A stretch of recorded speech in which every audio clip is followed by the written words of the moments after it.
Yeah, what's going on, everybody? What is going on? Welcome one more time to the Big Time Show podcast. Yeah, we're here. We're here live on Podbean, the original home for the Big Time Show podcast. We're live here on the Spotlight Sports Network, the second home of the Big Time Show podcast. What is going on? We're here live on Facebook. We're here live on Twitter. We're here live on Twitch. And we are here live on the Big Time Show YouTube channel. What is going on in here? What's going on, everybody? I'm here. I ain't been with you all week, not since Monday. I had a lot of stuff to do. I should have come back. We had an outstanding show on Monday. Thank you to all of those that came on with Coach Dennis Simmons, the assistant head coach of the USC Trojans. We were here with Boss Cowboy and Law Nation. We were there all here together. We had an outstanding show. If you haven't seen it, you ought to go back and peep it out. If you don't know, Coach Simmons, of course, was C.D. Lamb's his college coach at the University of Oklahoma, wide receiver coach. And, of course, he let us in on a few things that we didn't know before. So if you don't mind, go back and check that show out. I guarantee you will be entertained. It's a good time we had, all right? We're here today because I'm just gonna go through it. Listen, for those who are here, why don't you go ahead and share if you can, if you don't mind helping your boy out.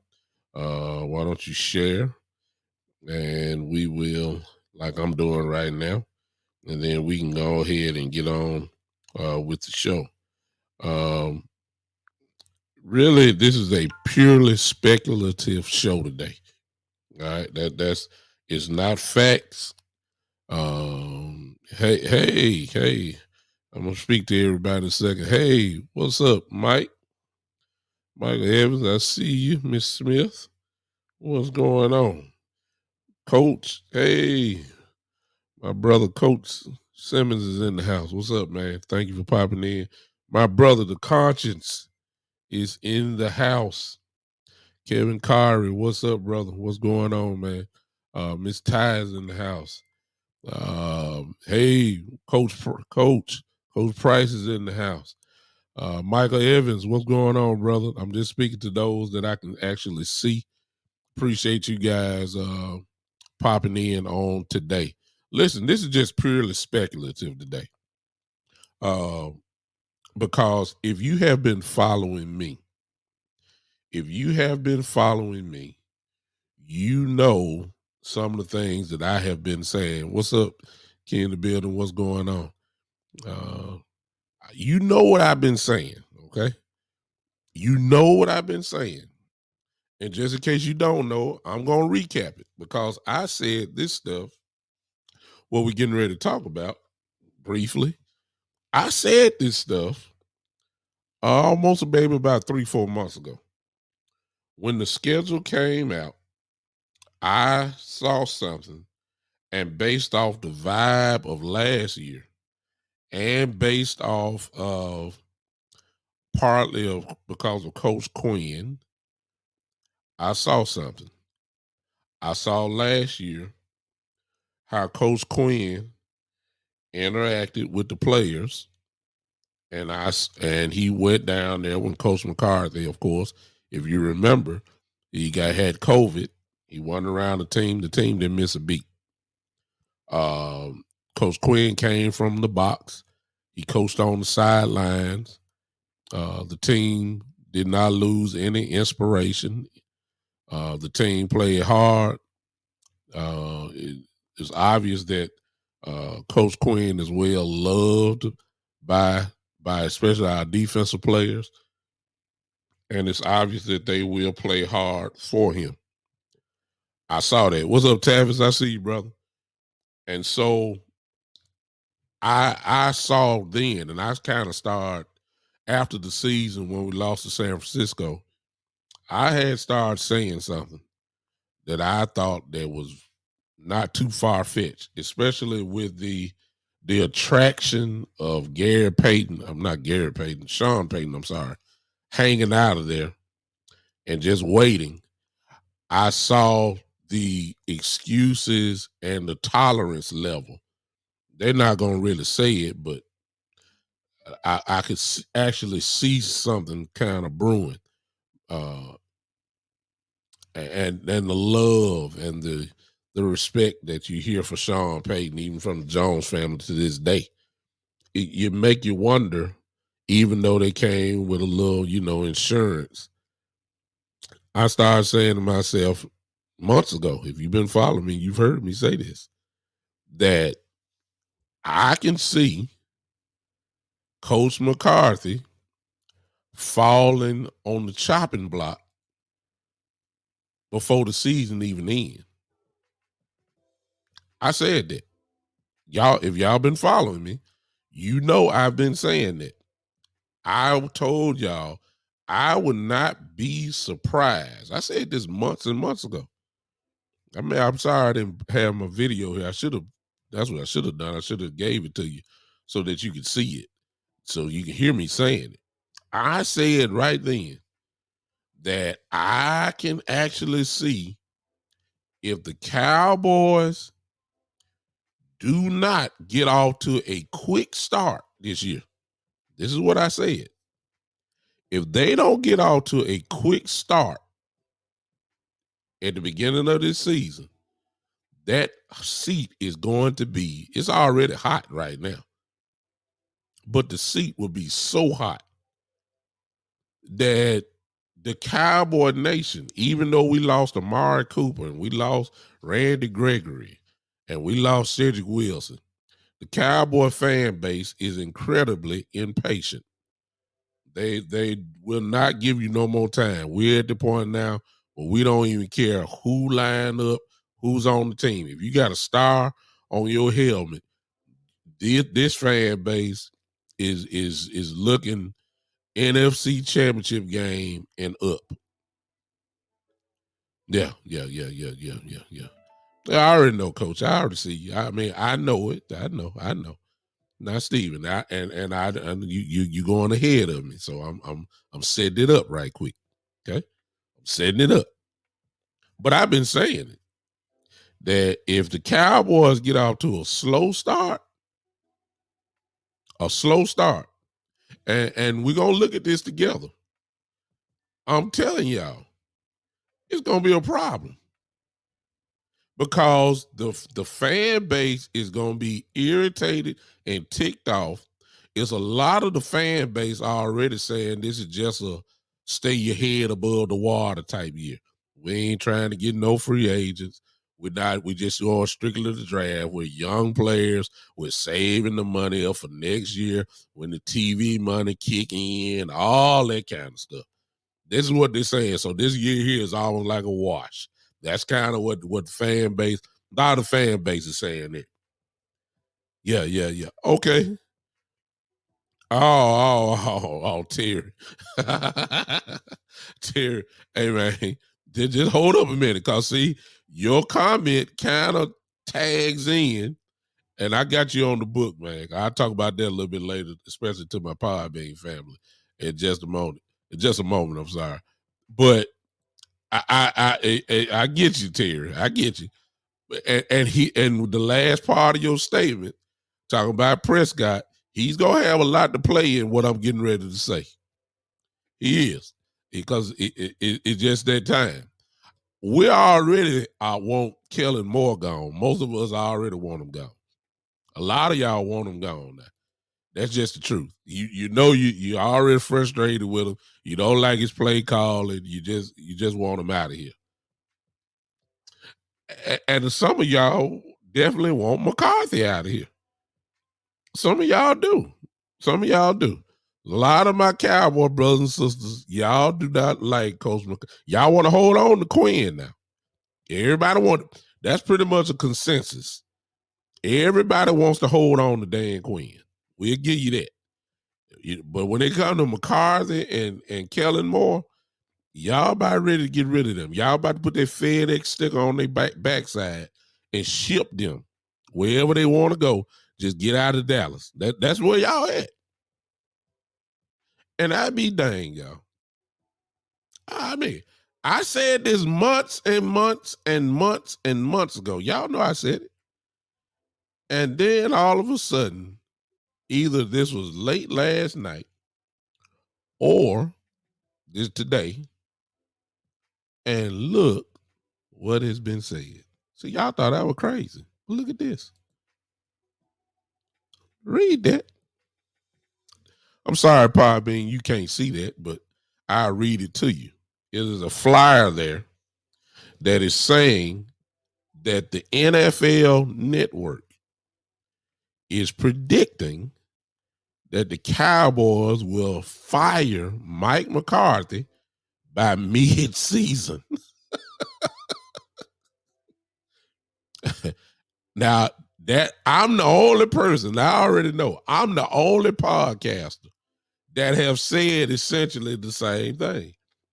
I said that if the Cowboys don't get off to if they get off to a slow start, he may not make it to the bye week. That's what I said. And now I got a pretty good, yeah. What's up, Shane? I'm the only one. I'm the only one that done went this far. Some of y'all thought I was just Looney Tunes. Saying ain't nowhere in the world. I'm telling y'all, if the Cowboys get off to a slow start this year, and see, here's the definition. Okay, what do you consider a slow start? I'm gonna tell you mine real quick, cause see, we're coming out the gates at the beginning of this season with some fire games. You don't believe me? Let's look. Y'all already know what week 1 is. That's Tampa in Dallas. Week 2 is Cincinnati in Dallas. Week 3 is the Giants in New York. Week 4 is Washington. Then week 5 is the Rams in Los Angeles. So let's do it again. I just stick with the 5 game. I said a slow start. Usually your season is in quarters. Usually, but they added on the new game. So usually you'd be 4 games. That's the quarter. So let's just stick with, but since they got the odd number of games now, let's just go with 5 starting off. Again, Tampa in Dallas, first game. Cincinnati in Dallas, second game. The Giants in New York, the third game. The Washington, whatever they are, the fourth game in Dallas. The Rams, the world champions, in Los Angeles, the fifth game. So we got 3 home games and 2 away games. All right? So I'm telling y'all, let me tell you something. Most people are going to pick Tampa to win anyway, starting off, okay? So that it is I ain't for the predict because I got to see who line up. I ain't for the predictions, right? I mean, not saying, I'm just speaking of a slow start. So we're playing the what-if game. Cincinnati, the AFC champions, the next game. A lot of people going to pick Cincinnati to win that game. The Giants, most people are going to pick us to win against the Giants, even though it's in New York. Washington, I just got Washington. They're most with Carson Wentz there. Most people are going to pick us to win against Washington. Then we play the Rams in Los Angeles. Everybody is going to pick the Rams to beat us, baby, except Cowboy Nation. You know what I'm saying? Let me just I play it right now. I mean, it's kind of hard because you don't know who's gonna line up, but just based off if everybody's there, let me just think real quick. I usually don't do this, but I'm gonna do it. All right, Tampa. Uh, well, I can't do it because I don't know how Kellen Moore gonna play. You see what I'm saying? I don't know. Look, if Kellen Moore get out there and do what he usually do, we ain't gonna beat Tom Brady. You got to pound Tampa. You got to beat them in submission. So until I see Ezekiel Elliott get 17 carries and Pollard get maybe about 8 or 9 or whatever, if we can get 30 carries, we get over 100-yard mark running the ball, then I'll be able to say it. Last week one when we played Tampa Bay, the man got scared, didn't even try to run the ball when we played Tampa last year. Didn't even try to do it. Didn't even try. You know what I'm saying? Just pass the ball all day. Stopped them one time. We ain't running no more. So I don't know what Kellen Moore gonna do. I don't know. I don't know. If we run the ball consistently and stay committed, I think we got a good shot at winning that game. So I'm just gonna play that role, okay? I say the Cowboys will maybe win that game, okay? Cincinnati.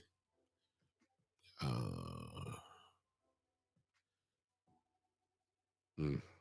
Cincinnati, we should win.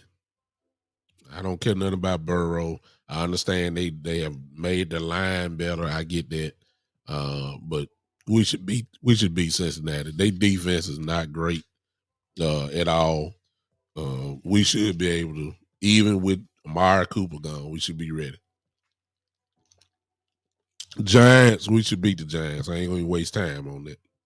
Carson Wentz doesn't beat Dak Prescott. He just don't. So I'm gonna pick us over Washington. Then the Rams, I'm not picking us to win the game against the Rams. So y'all don't mess with me about that. I'm still a Cowboy fan, even though I don't think we're gonna beat the Rams. Okay, so based off what I'm saying, I'm looking at 4-1. Okay, so that's a good start. That's a good start. That is. That's what I'm thinking right off top. 4-1. That'll keep a lot of fire off of them. We'll be rocking and rolling. Defense should be, humming pretty good. We'll be all right. Okay. But let's play. Let's play now, if you don't mind. Because I'm trying to, because I did say if they get off to a slow start, I did say that he may not make it to the bye week. That's what I'm saying. And speaking of which, the bye week is week 9. So we got 1, 2, 3, 4, 5, 6, 7, 8. We got 8 games before the bye week. All right. We got 8 weeks before the bye week. I'm being honest with you. I think that's the testing ground. I'm serious, y'all. I'm thinking that is the testing ground. This is just me now. You ain't gotta agree. I'm just saying I believe those 8 weeks. If the Cowboys are off to a slow start, let me tell you something. If they lose to Tampa and they lose to Cincinnati, that's the first 2 games. If they start off 0-2, they better beat the Giants in New York. And I look, I'm just going the other side of it now. They better beat the Giants. I'm so okay by this thinking, I'm gonna say they're gonna be 1-2. And then Washington, that's 2-2. Then the Rams, that's 2-3. By that time, we will know a lot about Dak Prescott. That's that Terry. If you still here I come. Mari is gone. We'll see what this wide receiving core look like. And if Dak is not really throwing the ball or pretty good, and if the running game is not working either, if he's gotten up off of it and the offense is really struggling, let me tell you something. Somebody's gonna take the sword, and it ain't gonna be Kellen Moore. It's gonna be Coach McCarthy. Because he's going to be the one on the front line. They're going to blame him. They're not going to blame Kellen Moore. All right? That's the first 5. The 6th and 7th and 8th game, that's at Philadelphia. A lot of people are going to pick Philly to win that game. Then we got the Lions in Dallas. We should pull that off. Then we got the Bears in Dallas. We should pull that off. So on one side, I said 5-1. You know, 5, 2, 6, 7, 7-2 on my count. The other side of it is, let me see, I said 2-3 with the Rams. Philadelphia gonna be a tough game on this Sunday night. Possible 2-4. Lions come to Dallas. That's 3-4. Bears. That's 4-5. By that time, if that's you're playing the other way, and this is just speculative, y'all gonna say this team gonna win. I'm just saying, if the Cowboys, based off of my little theory, on the one side of it is 4-5, I don't think they would be 4-5. I'm just saying, if they are 4-5, ladies and gentlemen, I'm gonna tell you something. That seat is gonna be so hot in Dallas by then. Oh my God. Can you imagine? Dallas is gonna be calling for his head. They're gonna be calling. If they don't show up early, they're gonna be calling for Coach McCarthy's job. You can rest that. And here's the kicker. For those that say, well, that's not gonna happen, even if it is like what you're saying. Please remember last year. Please realize that we do have a second head coach on this coaching staff. Please understand that these players love Dan Quinn. Please understand that, especially our defense. Please understand that Dan Quinn can just slide right on in and take over head coaching responsibility. Please understand that. We saw it last year. Let me go on and just say it now. How about this one? Is it safe to say that the most popular coach on this team is Dan Quinn? I mean, seriously, I ain't talking about with the fan base. I mean, I think we all kind of are leaning that way. But I really believe you will poll the players. I really believe that you'll have a vote that say they love Dan Quinn. They'll say Dan Quinn is the most liked, the most respected coach on this football team. I believe that. I believe that. Hey, Pastor Taylor, I see you, man. Thanks for popping in. Listen, I'm telling you now that if Coach McCarthy don't get this stuff right from the beginning, they got to come out swinging fast, man. If not, his job. I'm serious, y'all. I've been saying it all the time, y'all. I've been saying it. What's up, Joe? I see you popping in. I'm telling you, he gonna have to get off to a fast start in order just to get this fire that's gonna be all on him. I'm saying he gonna need to keep his job because all they gonna do is it ain't nothing gonna be missed out. Please understand that. If Dan Quinn slides in, Kellen Moore will still be the offensive coordinator. Dan Quinn will just come to the sideline. Because remember what I've said. Coach McCarthy's best attribute was being an offensive coordinator. He has a ring on his finger saying that he won a Super Bowl because he was a head coach / offensive coordinator. His best attribute, that's what got him into the league, is being an offensive coordinator. He can't do none of that here. None of it. He was given Kellen Moore when he was hired here. Again, remember how he came in.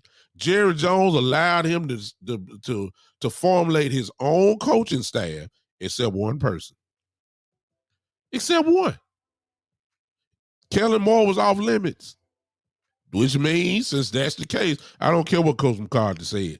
Well, you know, Kellen, I love working with. I don't want to hear that. He had to inherit Kellen Moore in order for him to take the job. If you can't do what your best attribute is on your team, we got a problem. You just a sitting duck. He ain't contributing to the defense. Dan Quinn got that. He ain't doing special teams. Bones got that. He's definitely not calling plays and by his own admission. Remember what Coach McCarthy said. Coach McCarthy said, whoever installs the plays is the one that will call the plays during the game. So since that's the case, what is he even doing in practice? Forget the games. We know Kellen Moore is calling it. If Kellen Moore is teaching the plays, what is Coach McCarthy doing? What is he doing? Most of you got a problem with him with his clock management. The only thing that Coach McCarthy say, hey, let's go for it on fourth down. That's it. He ain't calling the play to run it on fourth down. He just say, hey, let's go for it. He say, hey, Bones, we're not gonna punt. Run the fake punt here. Bones got all the plays. He ain't saying nothing to Dan Quinn. He don't know defense. He might say something during the game to Dan Quinn. Hey, they can't handle our pressure. Let's dial it up a little bit. Let's go ahead and dial it up. Let's go ahead and crank it up a little bit. They can't handle the rush. He might say something like that, but he ain't calling nothing. So what really is he doing other than doing what I'm doing now with his headset on? I mean, what I'm seriously. What is his contribution? I mean, in meetings, I'm just saying, in meetings, what is he saying? Baby, in game planning, hey, we really need to put an emphasis on running the ball. Hey, the defense that we're playing are ranked 20th against the run. We really need to go ahead and dial up these running plays and let our guys pound. I mean, that's it. And shoot, Kellen Moore, when we were playing teams that couldn't run, he still wouldn't call running plays. They couldn't stop the run. We still passing the ball. So I'm trying to figure out what I'm saying. If he leaves, we're not gonna miss him. Let's be honest, y'all. Y'all don't want to be honest with me today. Okay, let's be honest. Who's the better motivator, Coach McCarthy or Dan Quinn? I rest my case.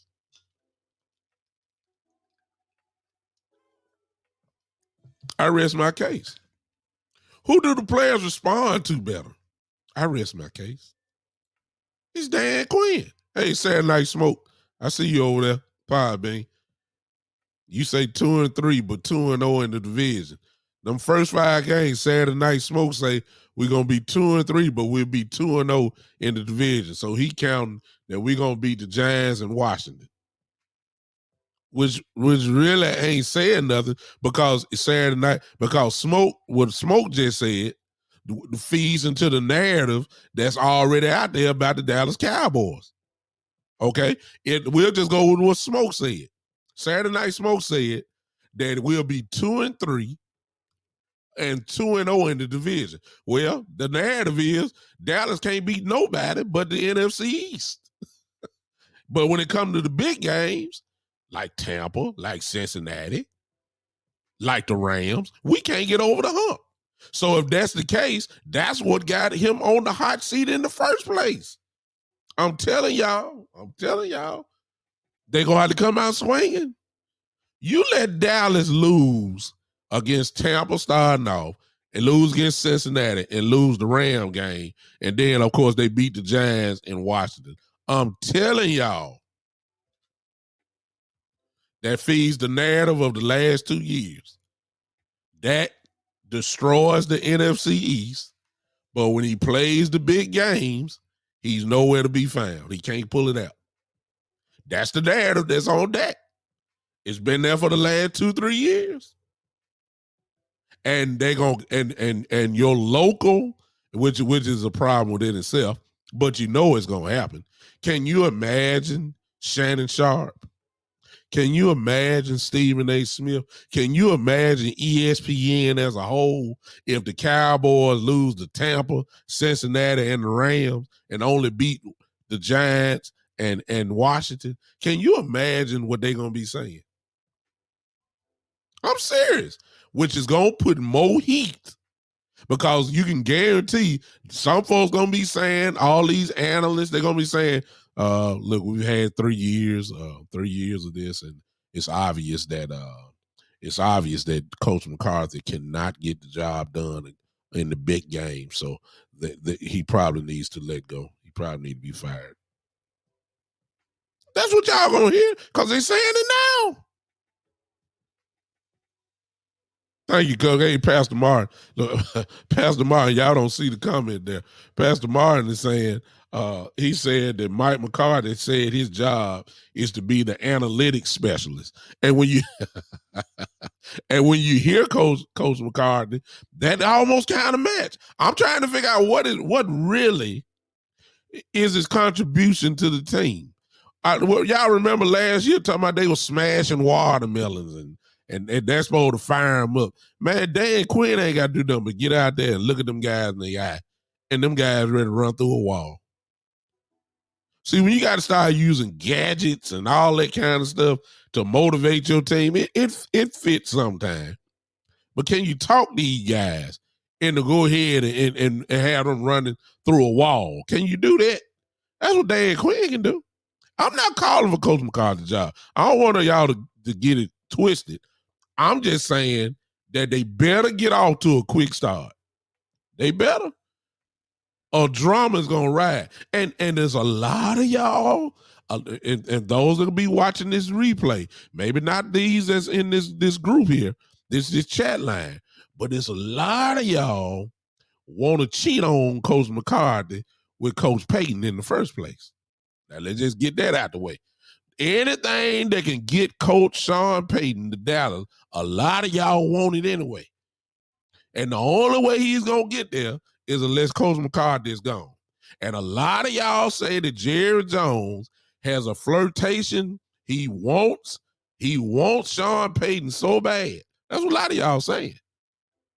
If that's the case, then what I'm saying is making a whole lot of sense to y'all. It's making a whole lot of sense. Huh? I'm telling y'all.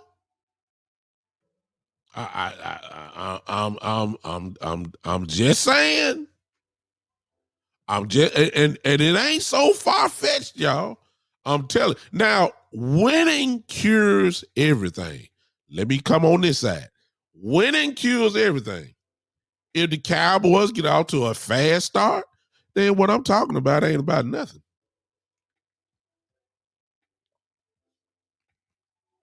He just got to hold on at the end. I see he got hot last year. All right. He got hot last year. Started off blazing. Then it died down at the end. And y'all wanted his head, wanted Kellen Moore gone, wanted Coach McCarthy gone when we died down a little bit last year. So it'll keep the heat off of him until November, when it's really money time. You see what I'm saying? He's on the hot seat all year. You let the Dallas Cowboys, okay, let's go. You let the Cowboys be 12-4 this year, 12-5, and get knocked out in the first round. What you think gonna happen? That's with a over 12, 13 game win, which will probably get you a home, definitely a division championship home game, but you possibly be right at probably maybe number 1 seed or number 2 seed. Get you at least 2 playoff games in the season. What you think gonna happen if the Cowboys beat 12-13 and then lose in the wild card round? What in the world you think gonna happen? He gonna get fired with a 12-4 previous record and a 13-win season next year, and he's gonna be the first one out the door. They'll be packing up his belongings out of his office. He'll be the first one gone. You let the Cowboys go to the playoff, don't win the playoff game after winning 12, 13 games next year. Watch what happens. Oh, yeah. Oh, yeah. Oh, yeah, yeah. Terry, the only thing I'm going to say to you is this. He's really not an ex. He was not the head coach. Bill Parcells was. He was just a coach on the coaching staff. They loved the way that he coached, but he was never offered the head coaching job. So it'd have been, I would agree with you if Sean Payton was the head coach of the Dallas Cowboys. I would agree with you. But we can't really just say he's the girl you left. The girl they left was Bill Parcells. Wasn't Coach Payton. He never was that. And to be honest with you, nobody knew Sean Payton was that good while he was an assistant coach here in Dallas. It wasn't until he got to New Orleans where we found out that he's this guru. That's when we found out. So I can't quite get with you on that one. Parcells was the guy. See what I'm saying? So I don't know, y'all. All I'm gonna tell you is let me see, Coach Martin says it doesn't matter what coach we bring in until Jerry stops micromanaging his coaches and give them total control of the team, we will not win. 12-4, one and done. Firing the coach will be more the same. Exactly. I'm just throwing it out there because if Coach McCarthy is fired and Sean Payton is still sitting out there, y'all already know what the narrative going to be. Now, Sean Payton, I'm in agreement with Michael Evans right here when he says Sean Payton would never take this job. I'm agreeing with you because Sean Payton has built his resume up that he would come just not here to coach. Sean Payton would come here wanting to run things, and we all know Jerry Jones don't want to give up no power. Huh? See what I'm saying? The love affair, the love affair is that Sean Payton was a coach here in Dallas. With Bill Parcells was here. He was on that staff. And they liked his coach acumen at that time and all that, but he never was a head coach. But they know that he can coach. And they really fell in love with him with his success in New Orleans. They really felt he was not the offensive coordinator here when Parcells was here. I don't even think he was the play caller, actually. So I'm just saying, y'all, you got to get off to a hot start just to keep the fire off. If they get started out to a slow start, I'm telling y'all, I'm going to say it again. The pressure in Dallas will be incredible. You let Dak, a lot of y'all thinking, I'm coming to Terry now, a lot of y'all thinking Dak is going to clown this year. We really don't need him to clown. We need him to hand that ball off at least 30 times a game. He needs to be throwing the ball like he did in his rookie year. No more than 27, 25, between 25, 27 times a game. That's the Dak that was the best version of him. We don't need him throwing 40, 50 times. So a lot of y'all thinking that he going to throw for 4,000, 5,000 yards. We don't need 5,000 yards from him. If Dak got to throw for 5,000 yards, I'm telling you right now, we ain't winning nothing. You'll win a few games, with no. If Dak Prescott has to throw the ball for between 42 and 47 times a game, let me tell y'all something. It's gonna be a long year. If I look down at the stat board and Ezekiel Elliott is not hurt, but he only got the ball 11 times a game, and I look at Pollard and he only got the ball 4 or 5 times a game, we're not gonna go. We're not gonna win. We're not gonna win like that. It's not even gonna be pretty, y'all. It's not going to be pretty. And this is what we're used to because we all know who our offensive coordinator is. Y'all know who he is. Hey, Coach Breedlove, I see you. Y'all know who he is. Exactly, Coach Martin. Pastor Martin. Pastor Martin just said, and I know you guys can't see it. He says when Dak was handing the ball off, we were winning. It's the truth. That's what we're trying to get back to, but we're putting all our hopes in the hands of Kellen Moore. And I'm sorry, I do not trust Kellen Moore. I do not. Until I see it, that's when I might change it. And I'm talking about more than one game. What's up, Coach Dante? Matter of fact, I'm talking about more than 5 or 6 games. Because, see, there was a stretch last season where we ran the ball down people's throat. We did that. And then all of a sudden, Coach Moore lost his mind and caught amnesia And then all of a sudden, we put Dak back to passing the ball 48, 50 times a game, trying to make him the MVP of the NFL when he is not, has an MVP type game. You just don't. Now, Joe, I'm just reading your comment. Let me say this. A lot of y'all got excited because Dak threw out something talking about I'm going to run the ball. And everybody saying he need to run the ball. No, he don't. Y'all want him hurt? If he get hurt, you know the season over with then, don't you? Huh? You know it's over. No, he got he need to run, but he need to be running real smart. And he is not Lamar Jackson. Please.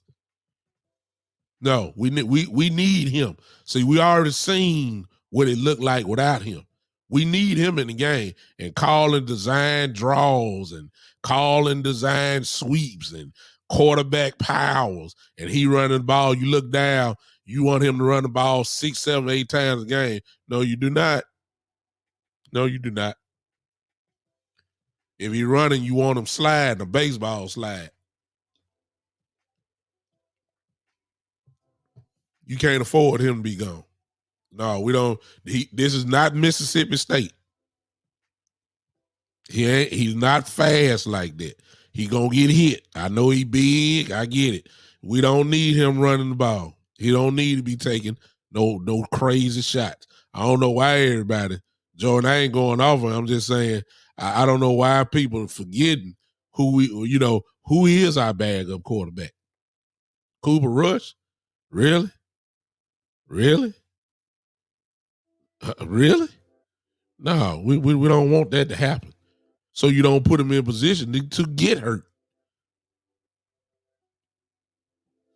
Well, Terry, I don't know about that now. Terry, let's not do that. Don't do that, Terry. So you were doing good, Terry, but you you messed up right there, Terry. And just in case you're on Podbean, my brother Terry Turner just said Dak ain't no superstar. He can't star for nobody else. Now, that Dak ain't no superstar. Okay, most people would agree with you, but that last sentence, no.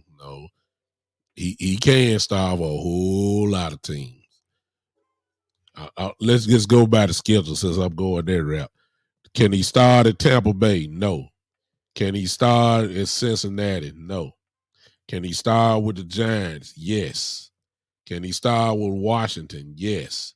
Can he start at the Rams? No. Can he start with the Eagles? Yes. Can he start with the Lions? Yes. Can he start with the Bears? Yes. Can he start with the Packers? No. Can he start with the Vikings? Yes.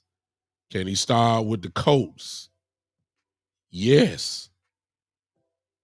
Can he start at the Texans? Yes. Jaguars? No. The Titans? Yes. I just didn't repeat the NFC East guys. But Terry, stop it.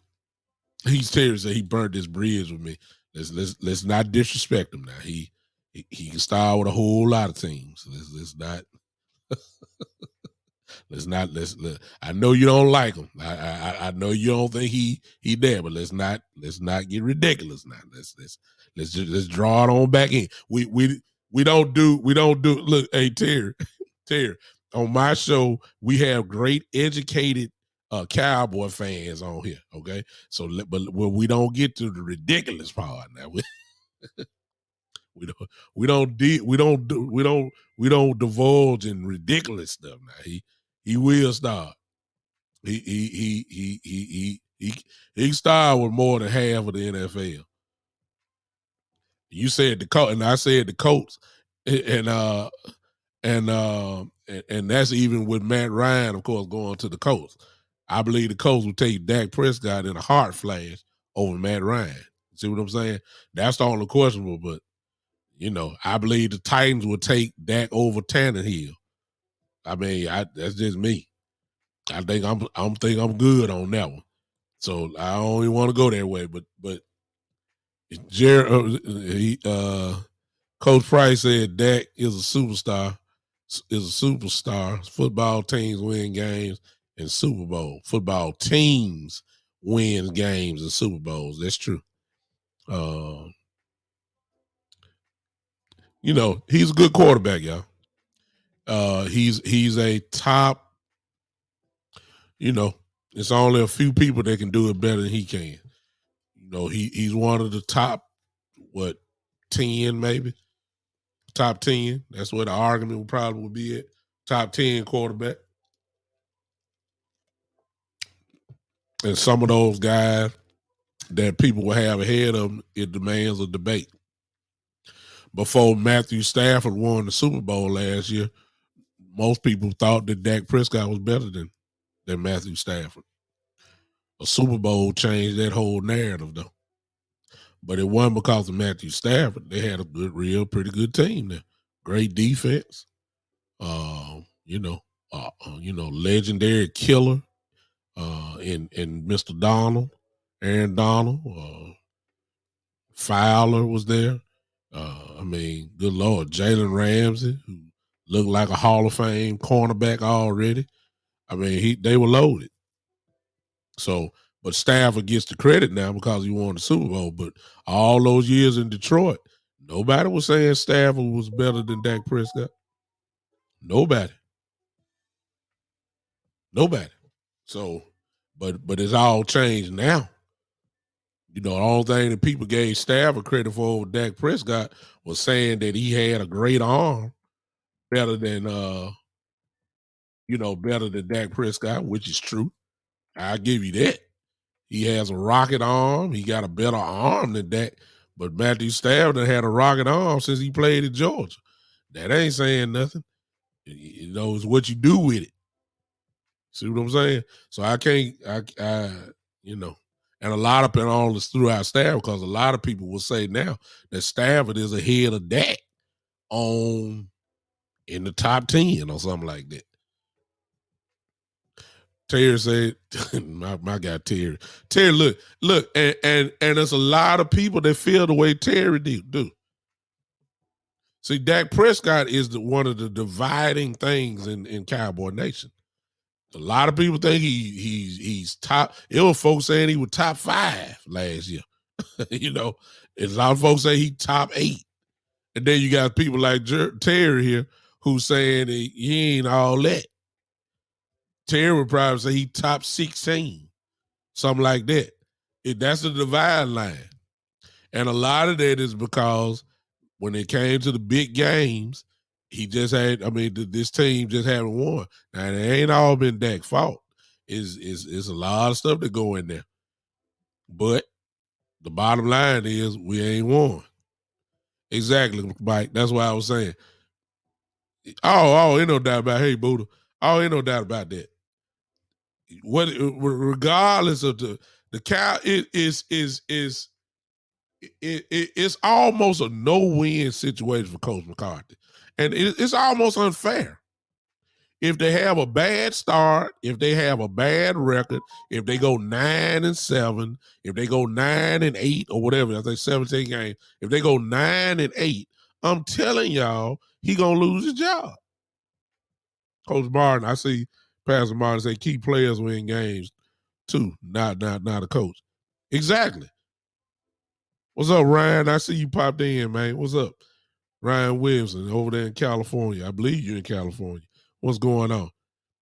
It's a lot of factors that go in. But Coach McCarthy can't win. I'm almost wondering, what does he have to do? And I'm serious. Maybe y'all, look, this is a speculative show today. What does he have to do? I polled the house. What does he have to do to keep his job? Is it that he has to win the Super Bowl this year? What do you think will keep him next year? What? I guess it's saying if they ain't getting to the playoffs, he loses his job. Let's get that out of the way. But if he get to the playoffs, does he have to win more than one game? Buddha says an NFC championship game appearance. That and Buddha is saying if he get that far, he'll keep his job. How many of you agree with that? That's a pretty high goal for a team that's really not expected to be there. I'm just being honest with you. When they say who's going to represent the NFC in the Super Bowl, the Cowboys ain't one of your first teams that you think of right now. That's just the truth. The Cowboys actually probably going to be what? Let me see. Let's go through it. What? The Rams are the obvious favorite. NFC, Rams, Tampa, Green Bay.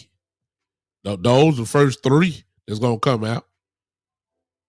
I think everything else going to get kind of switched up after that. Maybe Dallas is 4. Maybe. Oh, Gerald says that in order for him to keep his job, my cousin Gerald says that we need to be 12-5 and win 2 playoff games. That means that you're playing in the NFC Championship game then. If you win 2, because you're playing a wild card, then you get the division round, then if you win that game, you're playing in the NFC Championship game.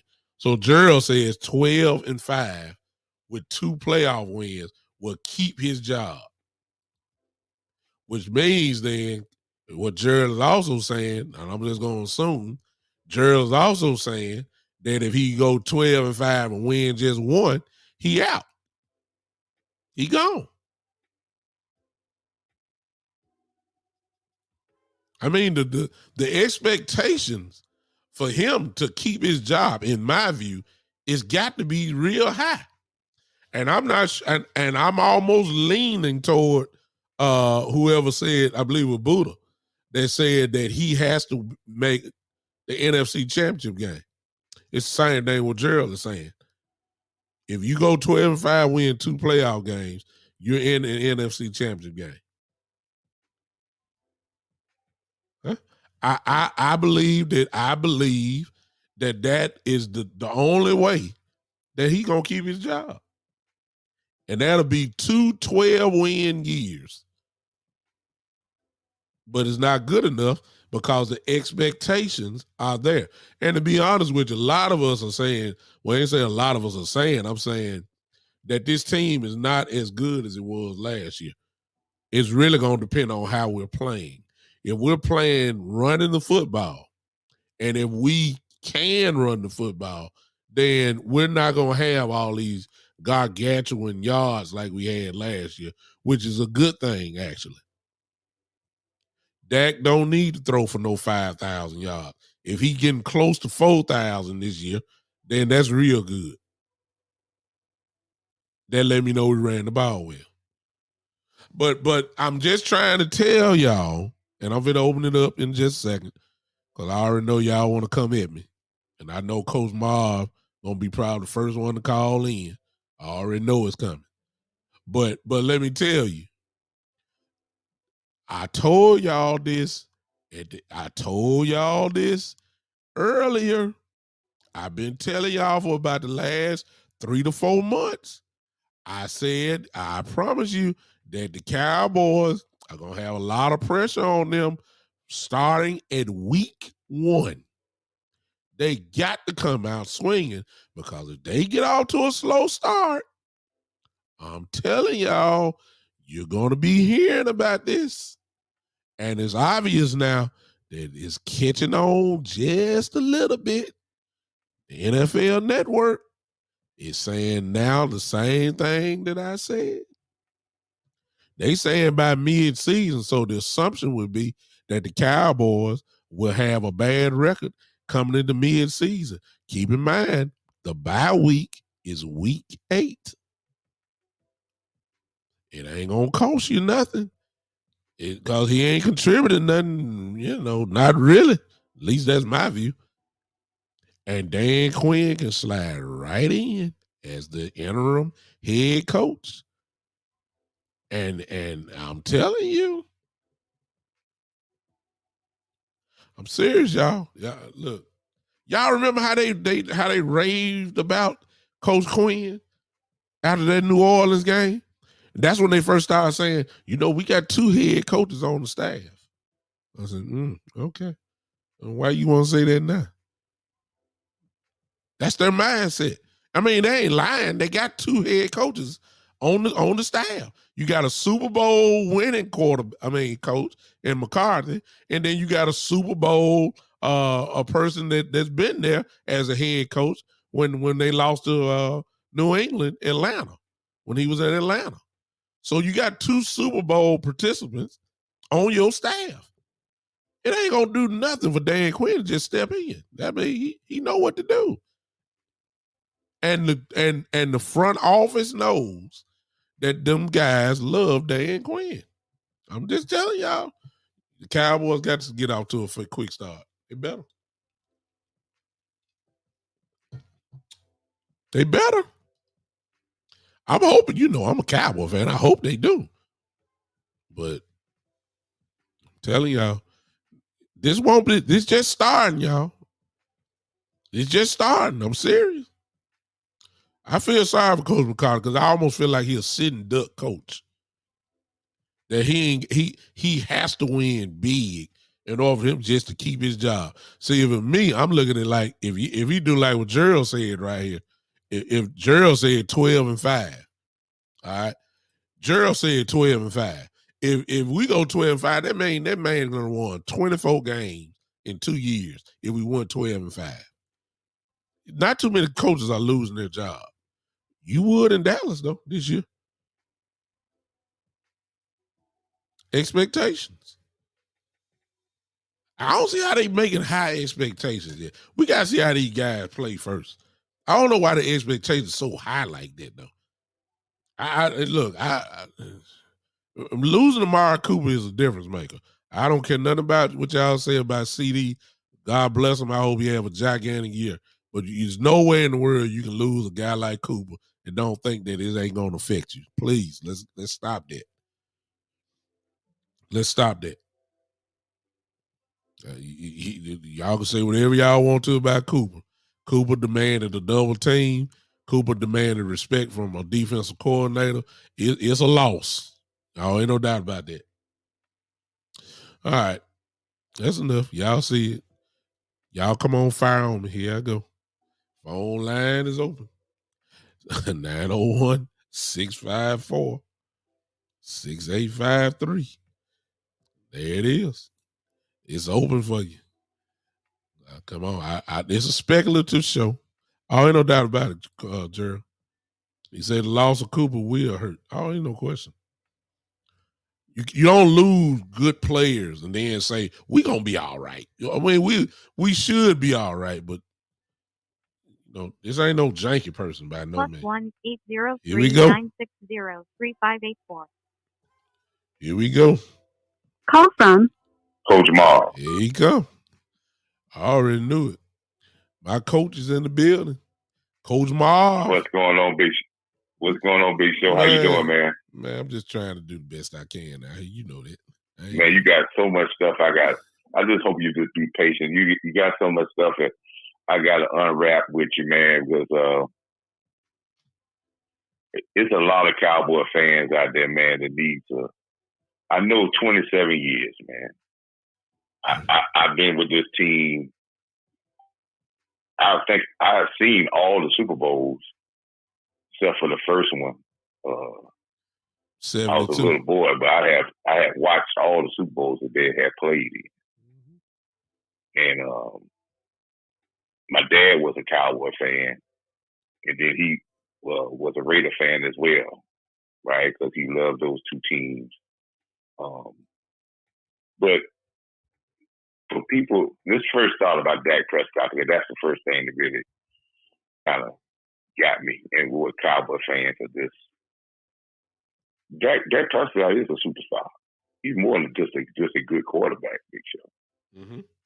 You don't do the things he has done in Dallas with the dysfunction and the scrutiny that he has had in his career, because only based off where he was drafted at. Mm-hmm. Right? Uh-huh. So I remember, see, people don't, remember this. You see, a lot of Cowboy fans want to talk about it now. I remember people. Oh, Roger Staubach was a bust. Mm-hmm. But they say he couldn't win a big game. Mm-hmm.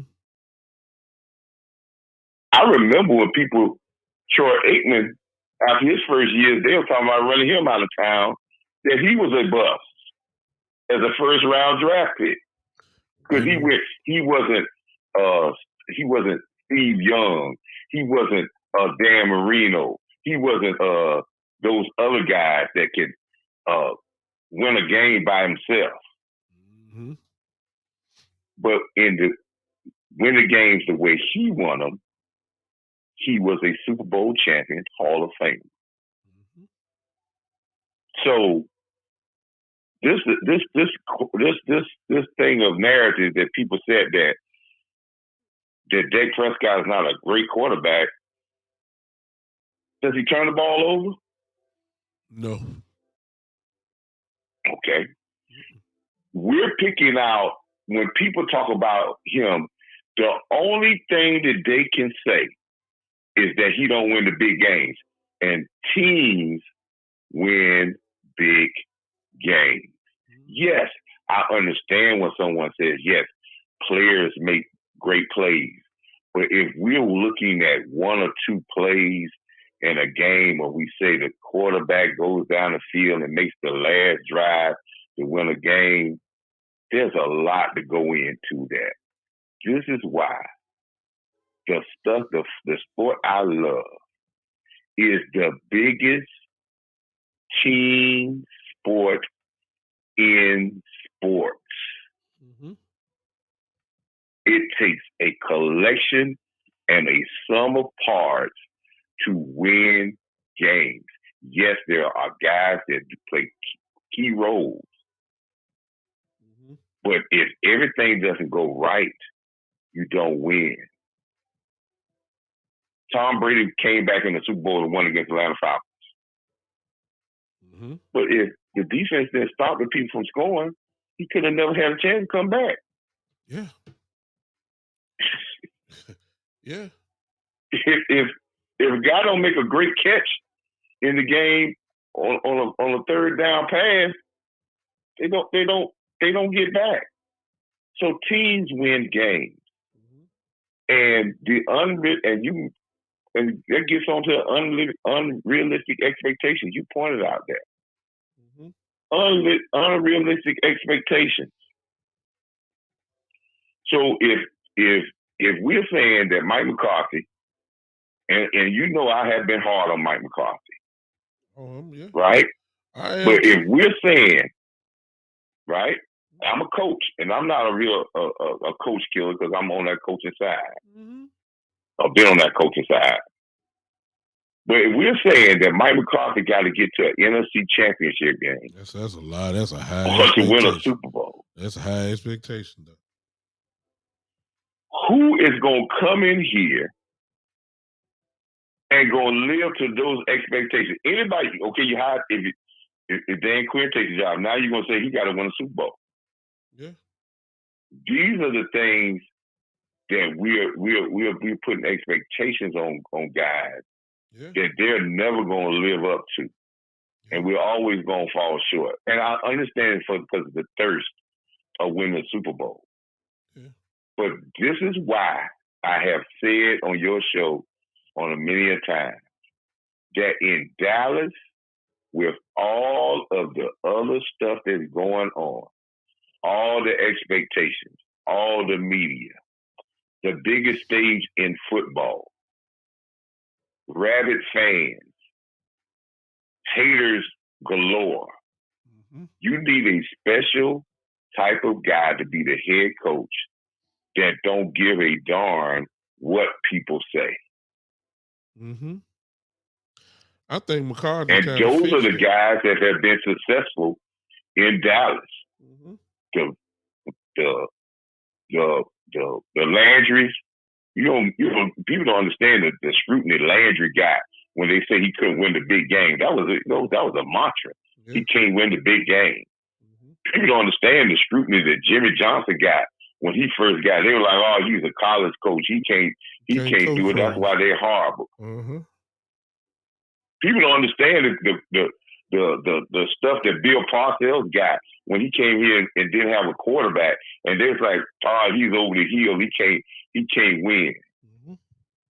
But if you get guys that are going to play to the media or not going to take over their team and be a leader of men, they're going to fall. And that's the only thing I have with McCarthy, because if he falls because his offensive coordinator, I'm not saying you got to just go out here and pound the ball, but if his offensive coordinator doesn't give a physical presence to this offense, and he doesn't mentor this young man to be a better coordinator, and he falls because of that, and he allows this guy to go rogue, yes, he should be fired. We went rogue last year, though, Coach. That's. Oh, well, yeah. I'm saying that's what I'm saying. That if I'm going by what he said with the installation of plays and play calling. Now, the part that we do not see is what happened, at the practice facility. We just don't see that. All I know is what happened on Sundays and Monday nights or Thursday nights. Kellen Moore is the one that's controlling that offense completely. And so I'm wondering what is his contribution? And if that's the way we're going to play it, he is going to lose his job. Well, and that's another point I want to get to. But let me bring it home about Mike McCarthy. And I was saying about leader of men. The one reason I think that Kellen Moore is doing what he's doing is for two reasons. One, Kellen Moore got in that offensive coordinator job because he was under the recommendation and the high recommendation of Stephen Jones. If people remember this, when they were talking about Kellen Moore being offensive coordinator, that was Stephen Jones pushing for that. Stephen Jones was never a real Garrett guy. Garrett guy was Jerry Jones, but Stephen seen his Garrett in Kellen Moore. Mm-hmm. So that's how Kellen Moore got that offensive coordinator job. Mm-hmm. And do we remember when they had a coaching search and when they finally got rid of Garrett, Stephen was given a recommendation of McCarthy, and Stephen brought McCarthy to his dad's house, and they stayed there and they made that deal because that's what Stephen wanted. Mm-hmm. Because he always talked so highly of Mike. Mm-hmm. So there's a thing that says, to me, I don't believe Mike McCarthy is not a coach that's going to allow a guy to go rogue and says he's going to do his own way. McCarthy might be a little like that too. Mm-hmm. This is the thing that people trying to, yes, I don't like what Kellen is doing, but there's not a head coach that's going to allow a offensive coordinator. I don't care what pressure, because what is your job? What is it? Who? If you get fired, okay. Why I'm gonna get fired if I know this ain't gonna work? Yeah. So we got to remember Mike McCarthy's history at Green Bay. Mm-hmm. They have run the ball 30% more now, and Aaron Rodgers has won 2 back-to-back MVPs since McCarthy left. Yeah. And they run the ball more now than they ran before the last 5 or 6 years he was there. Yeah. And it ain't because Aaron Rodgers' arm done fell off either. He still got the same arm. But they knew they put him in a better situation. There you go. Where he was making effective throws, mm-hmm. and they gave their offense a physical presence that made him even better as a quarterback. Exactly. So this is not, Kellen is matched up with the right offensive head coach to be able to go rogue. Mm-hmm. And my last point, when we talk about, and what your show started out about when he fired him in the middle of the season. Mm-hmm. Yes, that's a good talking point. Yes, the pundits and the shows, they would love to spread this. Mm-hmm. But if Jerry is going to make one last move with this Cowboy team, he loves Sean Payton. Everybody know that. Now, I ain't going to say Steven loves, because Steven was still cutting his teeth in the organization when Sean was there with Bill Parcells. Steven didn't have as much control then. Mm-hmm. Sean Payton was a quarterback coach. Mm-hmm. Sean Payton is credited with the development of Tony Romo as an undrafted free agent. When Sean Payton was a highly sought after assistant picked by Bill Parcells to be his assistant offensive coordinator to Maurice Carson, as well as the quarterback coach. And when he got the job to go to New Orleans, he wanted to get Tony Romo. He wanted Tony Romo before they got Drew Brees. Yeah. So he understands how to make quarterbacks into Hall of Famers. Drew Brees didn't come in the league with the arm strength for all these, the Patrick Mahomes and all this. He wasn't that guy. Mm-hmm. He wasn't the 6'5", throw the ball with a rifle arm. Mm-hmm. But his coach put him in situations where he became a Hall of Famer. Same thing I think you do with Dak Prescott. Yeah. So Jerry wanted Sean Payton because he knew Bill was going. Bill probably already told Jerry he wasn't going long. Mm-hmm. But Sean Payton was gone. And then a couple of years ago, he had another chance to get Sean Payton, and that deal fell through. Mm-hmm. If his idea is to bring Sean Payton in after McCarthy, you cannot fire McCarthy in the middle of the season and give the team to Dan Quinn, and then you lose a chance then of getting McCarthy getting Sean Payton and keeping Dan Quinn.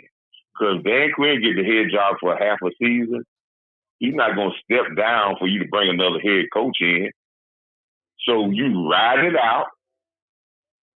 You bring Payton in here. That's what you want to do, Jerry, not Steven. Mm-hmm.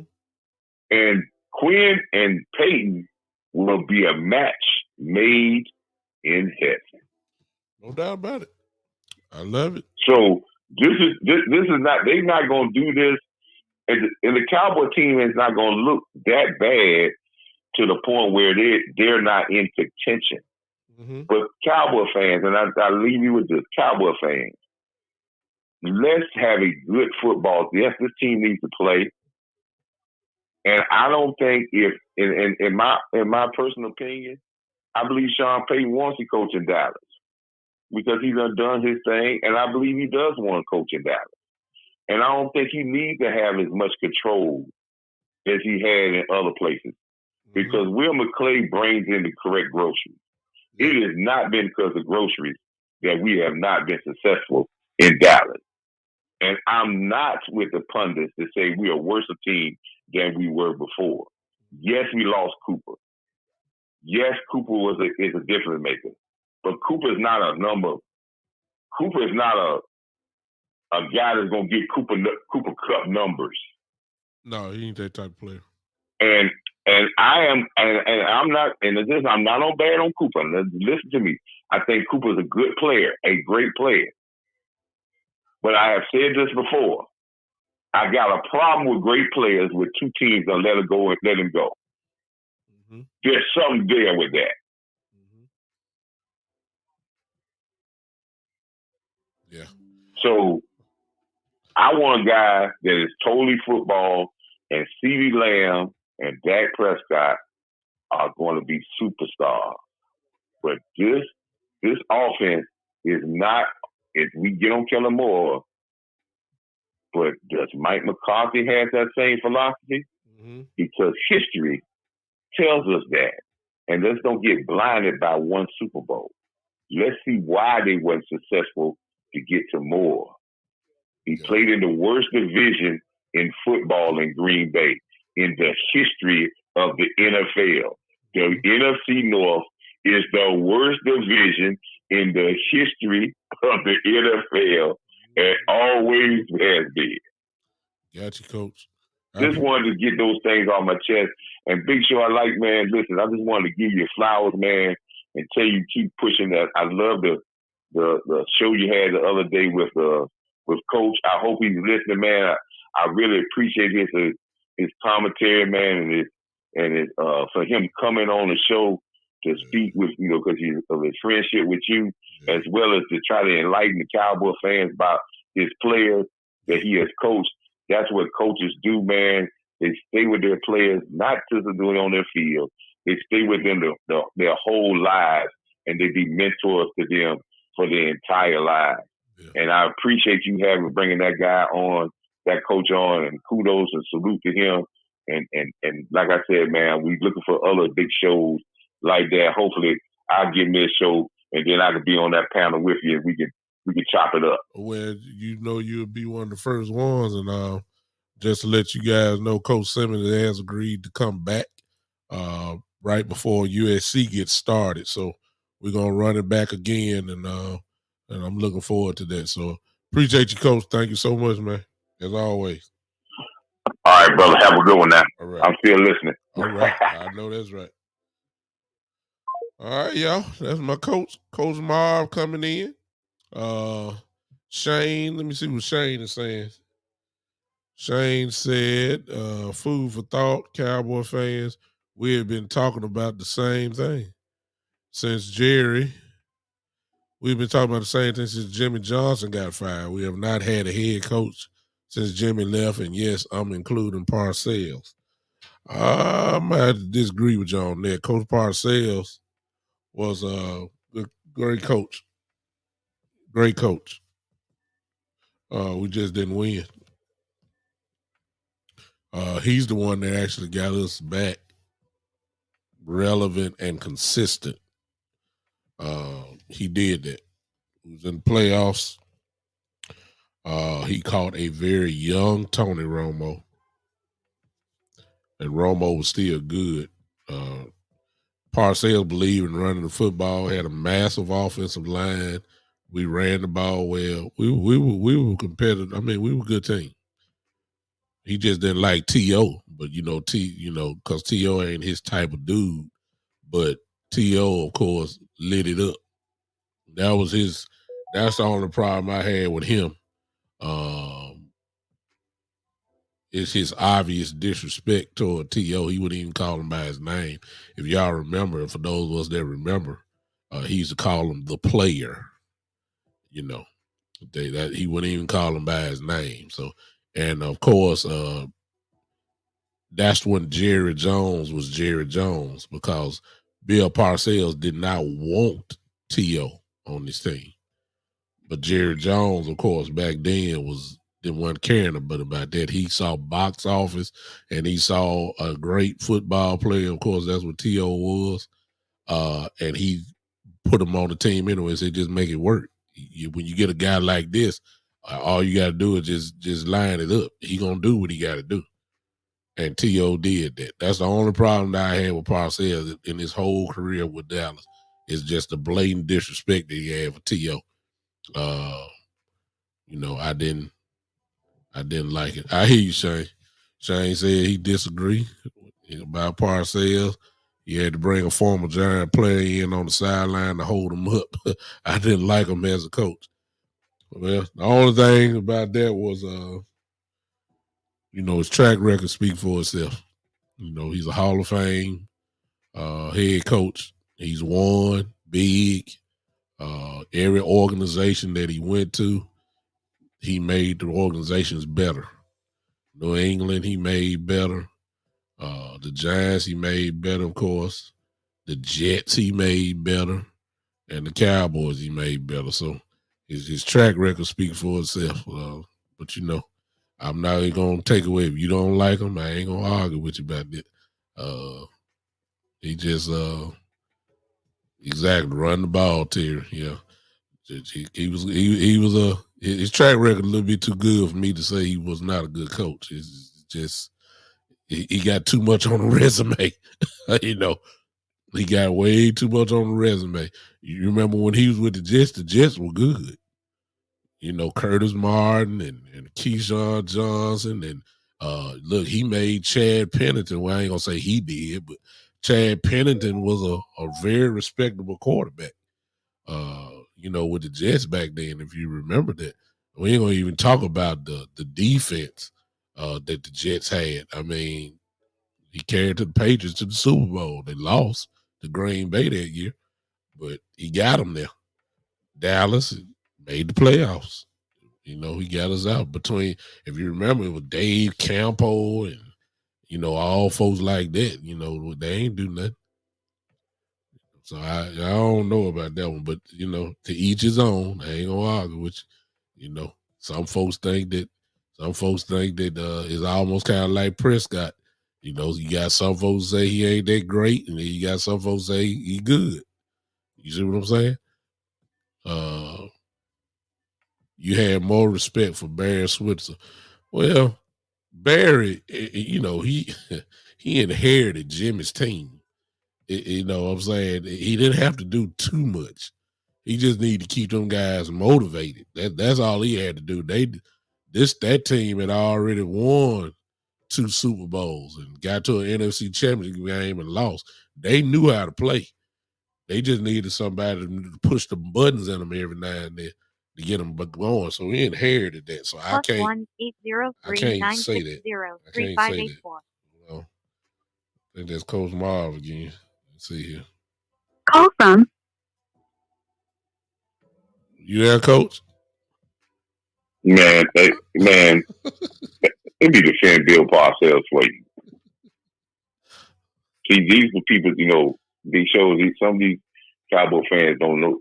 Do you know Bill Parcells came to the Dallas Cowboys after they had 3 straight 5-11 seasons? Mm-hmm.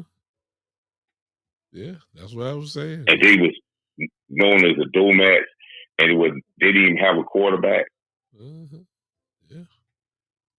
Do people understand that Bill Parcells built this team from the ground up, and he won the NFC East, and not the NFC East like we see the NFC East now. The real NFC East, which is probably, if you look at the history of football, the NFC East has probably been one of the best divisions in football if you go through the totality of the history, because they probably got the most Super Bowls. Mm-hmm. Right? Yeah. With Quincy Carter as his quarterback. Mm-hmm. Mm-hmm. Quincy Carter. Mm-hmm. No doubt about it. So that speak for itself. And that's not a knock. And that's not a knock against Quincy Carter, because Quincy Carter was good. No. I just want to make sure the people know. Did people think he won a division with him? But the Cowboys were not favored to win their division with Quincy Carter. Let's get that out there. You know, this guy was. Listen, Bill Parcells was a type of coach that had skins on the wall. Mm-hmm. Don't we know that he had a big falling out? He was hard on Larry Allen, and Larry Allen last year that him and Larry Allen went at it a lot because he was trying to because he felt Larry Allen he was getting a little long in the tooth, but was getting complacent with his game. He didn't allow nobody to be over the team and not hard on them. He didn't start glowing about Lawrence Taylor till he got finished playing with coaching Lawrence Taylor. And he was hard on T.O. because he wanted T.O., the rest of the team, to understand that if I would give T.O. all this team that I'm trying to get to win, I got to rein them in. T.O. never goes out, and T.O. has no problem talking about coaches that he don't like. He has never said anything about Bill Parcells because he understood where Bill Parcells was coming from. Oh, yeah. No doubt about it.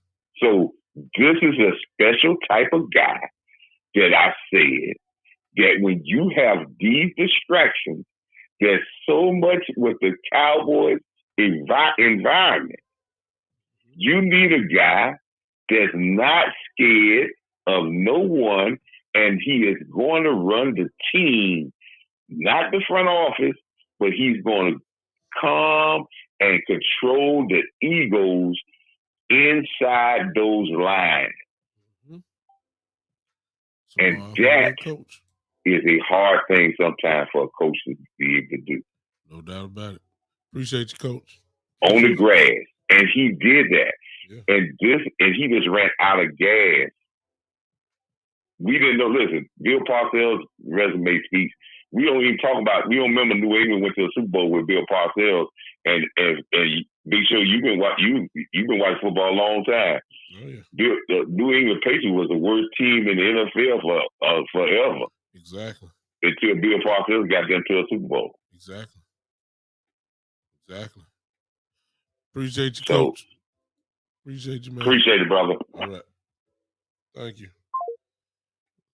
And that's just the truth. But, everybody had their preference. I'm not going to knock you on that, but we can't discredit what Coach Parcells did. He was great, great, great football coach. No, I can't even argue it. That. On another note, just throwing that out, I have Quincy Carter and I have been communicating for the last year almost. And he said that he would come on the show. Actually, he's pretty busy. Actually, he's in Dallas right now. He has a camp. Actually, he's doing a camp. I don't know if it's his camp, but it's a camp that's in the Cowboy Stadium this weekend. So we've been in contact pretty much over this last year.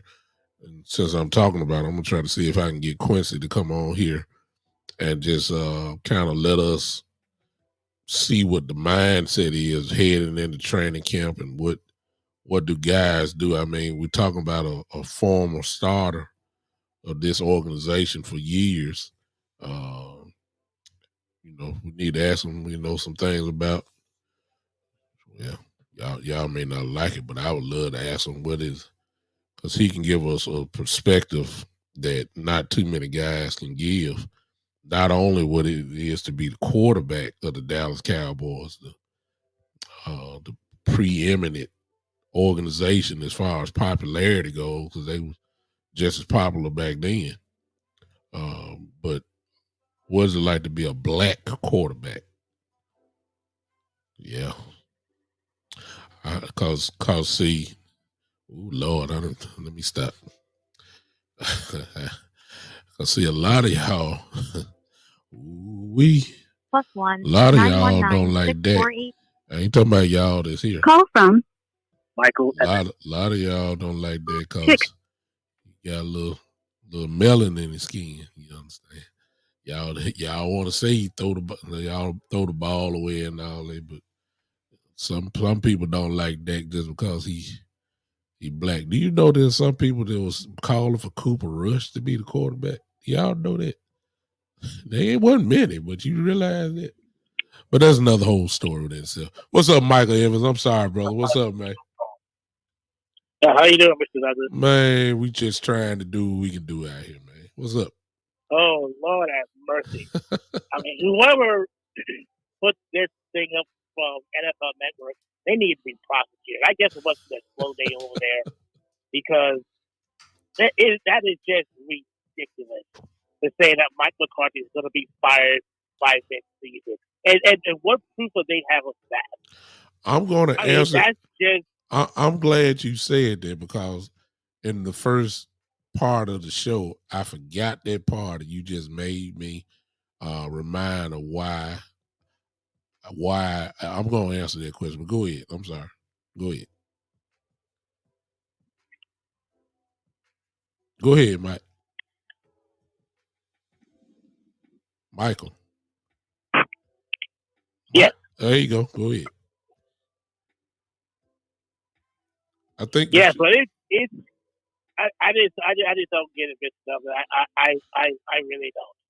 I don't know. I guess it must have been a slow. I guess, like I said, I guess it must have been a slow day over there because it is just absolutely ridiculous for them to even make a comment like that. Why are they talking about like Ron Rivera, who had just 2 down years, but no one talked about him getting fired? But Mike McCarthy, I mean, he won 12 games last year with the number 3 seed in the playoffs, and then you're gonna find him over that, and they say, oh well, they went out in the first round of the playoffs. Well, so did Green Bay. Got the number 1 seed. They didn't even score a touchdown against that same defense. I will answer that last question. The reason why most people would be satisfied, but this organization, that's not good enough. Especially when you have been, when it's been said year after year that this team is so talented and so look how many Pro Bowlers they have. Look, they got a few All Pros in there. And there's a lot of people who said that they're underachieving. And I believe there's some merit to that. I really do. But the Cowboys' expectations are almost equivalent of the Los Angeles Lakers. It's either a championship or bust. That's how Laker fans, I'm one of them. That's how the Laker fans have always been. It's either championship or bust because of the standard that has been set. And the Cowboys, contrary to what a lot of other folks think, this team, because of previous success 20 some odd years ago, that standard really has never changed. And that's why you get people that's just think strictly Super Bowl. We don't think like the Jacksonville Jaguars. We think like the Cowboys. Go ahead. I'm sorry. I can understand. I mean, everybody is trying to win the Super Bowl, but it says that the expectation is, like I said, I travel all over the country, and nowhere else except in Dallas do you hear crazy talk like this. I mean, even in Philadelphia, I'm in Philadelphia all the time. I don't hear it. New York, I don't hear this. I don't hear it in LA. I don't hear it in Chicago. It's only in Dallas you hear this nutty talk about, oh, we got to trade the quarterback when they know it's impossible to trade him. We're gonna fire the head coach for having a winning record. I mean, I just don't get it. I agree with you, but I'm going to shed some light on you that maybe that might answer your question. I appreciate it, Mike. Thank you, bro. All right. Thank you, man. Let me tell y'all why I even put that up. Okay? Why did I put this up? Why did I put this up? Again, for those that may be joining late or whatever, the NFL Network predicts that the Cowboys will fire Mike McCarthy by mid-season. Why would I even put that up? Because, I like to have a show with somewhat facts. Since I got a little crowd that like to come hear what I have to say and, all that kind of stuff. So I just can't be coming out with speculative shows like this one is all the time. I got to have some real solid stuff sometime to make sure. Appreciate you, Terry. When I like for instance, what Terry is saying here, when you bring on my friend Coach Simmons, and like Coach Price said, Coach Marv, talking about the interview that we had with Coach Dennis Simmons. See, when you start doing that, your standard of the show kind of raises, and that becomes the new standard. You can't come on here with a Jerry Springer type show like that, and I won't do that. If you're gonna come out, you better have some evidence behind what you're saying. You have to do that. If not, folks ain't gonna listen to you. They just gonna go away and go find people that's a little bit more sound like they got some sense. And then of course I have the pressure of being my buddies, podcast buddies, Boss Cowboy and his crew and Law and OC and you got West Coast out here who one of my guys as well. And these guys are, some of the best in the business.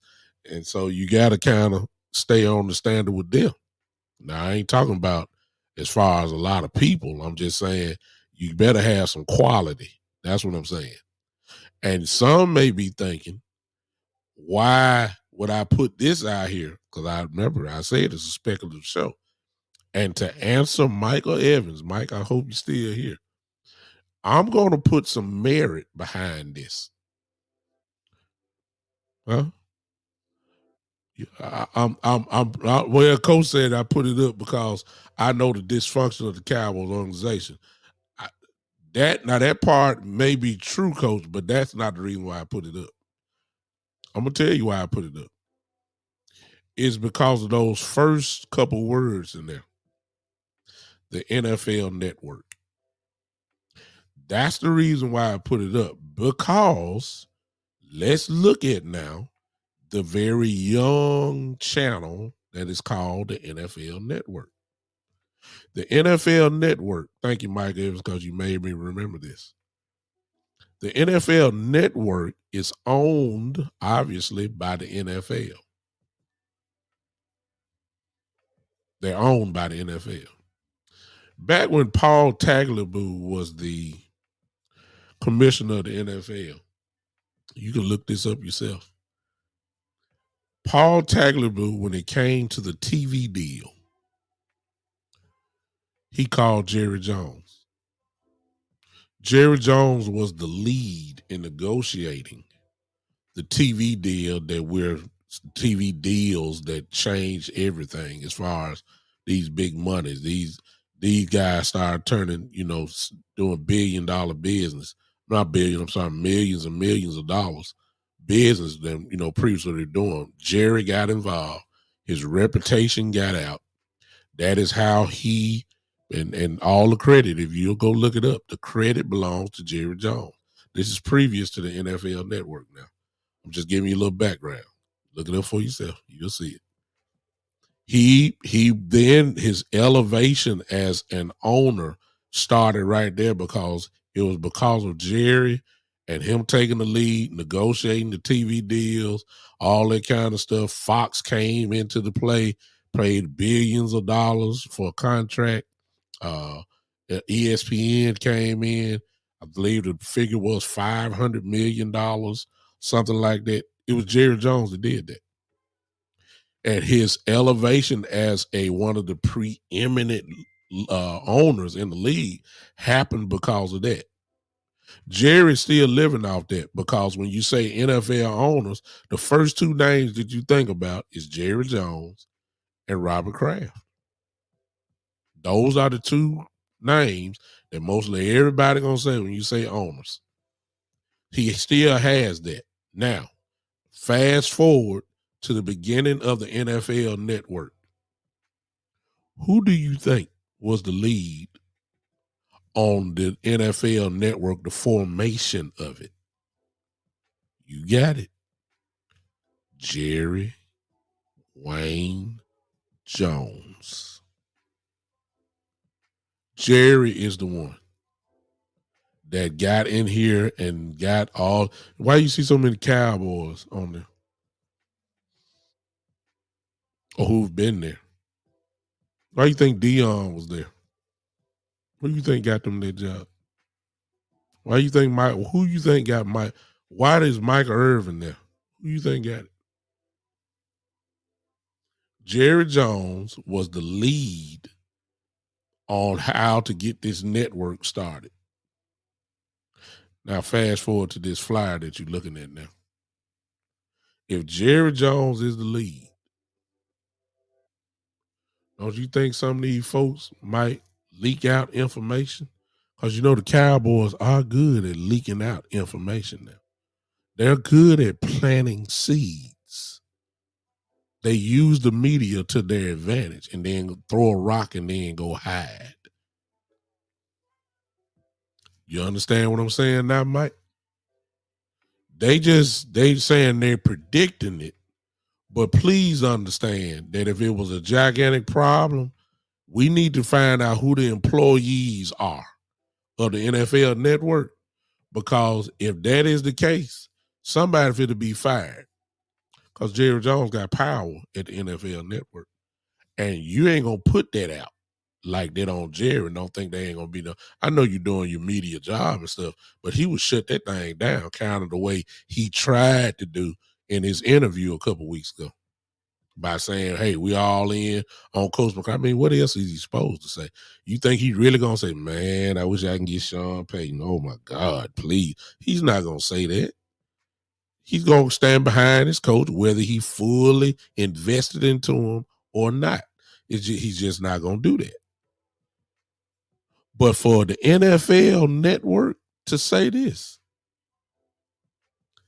and the way that history shows that the Cowboys play the media to their advantage, and the Cowboys leak out stuff, kind of like they leaked out, they started leaking that stuff out about the guys. Look, the guys that's working at the Star, all them guys that you see, all those guys that you see that work there, 105.3 The Fan, Brian Brodus, Belt, Bobby Belt, all those guys there. Do you know they're getting checks from the Dallas Cowboys? Y'all know that, right? They work there. They work there. And those were the guys that were putting out stuff that seemed to come to fruition. Right? Who you think will start putting out? Who was putting out that that Amari Cooper was not matching the production of his contract? It started right there at the Star. You planted the seed. Then you came on up with it. Then it came to fruition. Please understand that the Dallas Cowboys are not slick. Like we've been saying, for those of us that have been, stuck with this organization for a while, we kind of know the inside outs without them saying it. Jerry Jones is slick as oil. That's I guess he an oil man. He's slick as oil. Please don't think it's a coincidence that it's the NFL Network that just came out with this. It's called planting seeds. Huh? Coach said put up his last thing, pretty big show. The Star seen, talked about relentlessly. Yeah. A lot of the coaches right. A lot of this is why ESPN do it. There's not a NFL store. If you want to get your ratings up, you talk about the Dallas Cowboys. How in the world you think First Take, when Stephen A and Skip was together, how in the world you think that show went to number one? Because the mainly offense, the main items to talk about was either the Dallas Cowboys or LeBron James. What do you think has happened since he went to Undisputed now with Shannon Sharp? The two main stories, the Dallas Cowboys, LeBron James. First Take. If you want to get the ratings up, Stephen A. Smith owes the Dallas Cowboys some of the money he made because it was the Dallas Cowboys and I know he do journalism and all that, but his takes on the Dallas Cowboys that has elevated his career. Oh, ain't no doubt about that. He owed Dallas some money. Yeah. Those are the two lightning rods over the last 12 to 15 years that can elevate your whole career. Skip Bayless, the gigantic contract he signed at Fox. It wasn't because he was talking about Kevin Durant. It wasn't because he was talking about, the San Antonio Spurs. No, he made a living off of talking about the Dallas Cowboys every week. That's how they lead in the show. That's what Stephen A and them do. They don't even talk about the world champions. The first game they're going to talk about is whoever Dallas played. Because they know ratings. That's good TV. Because why is the Dallas Cowboys the most beloved franchise or the biggest money? Because they are a ratings franchise. Always have been, and it looked like it always will be.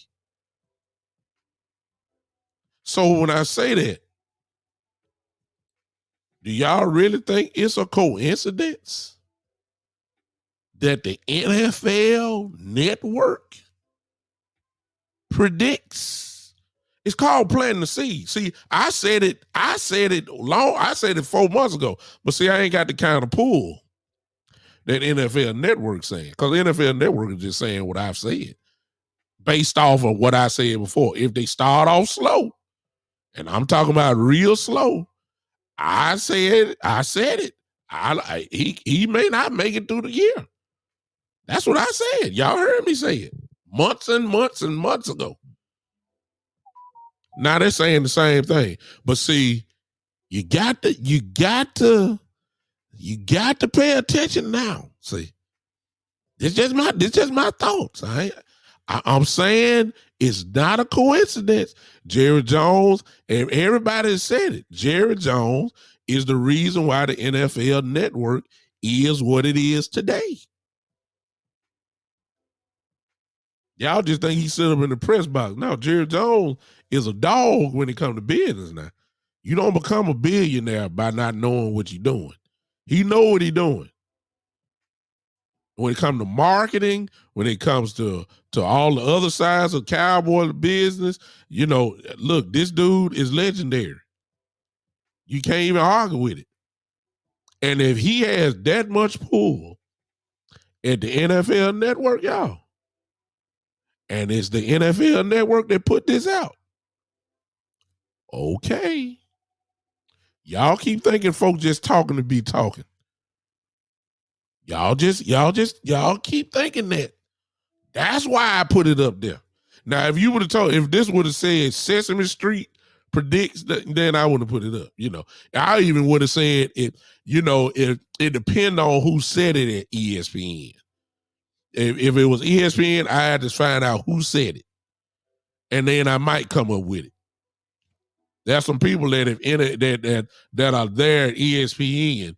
If they say it, you better put some weight in it. If Adam Schefter says this, you better pay attention.